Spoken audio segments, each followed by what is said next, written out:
এই সকাল 9টা বেজে গেছে, মাঠে চলে আয় দুই ভাই। ধুর, আমি ঘুমোচ্ছি, আমি এখন যাব না। ফোন রেখে দাও, মাঠে এখন কাজ করব না।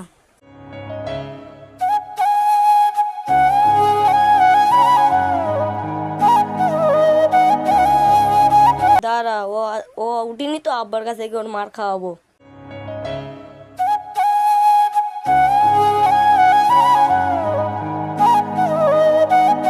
এই ওঠ, আব্বা মাঠে যাত বলেছে, এখন তুই ঘুমোচ্ছিস? হ্যাঁ, এখন ঘুমিয়ে গিয়ে জ্বালাই নাকি? যাচ্ছি, চ।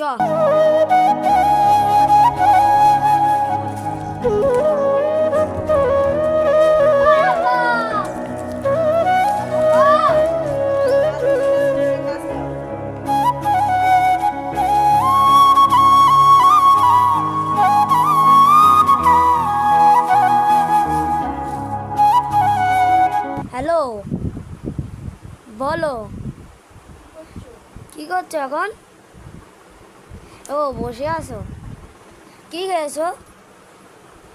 ও, মা কি করছে? ও, আব্বা কাজে গেছে? আব্বা, কি হয়েছে? বড় ভাই কাজ করে না, কথা বলতেছে কার সাথে ফোনে। চ তো দেখে আসি। চলো। এই কার সাথে কথা বলতিস রে? গার্লফ্রেন্ডের সাথে কথা বলছিস? এত গার্লফ্রেন্ডের সাথে কিসের কথা? তা গার্লফ্রেন্ড হয়েছে বলে কাজ দাঁড়া, তোর ব্যবস্থা করতেছি। আ আ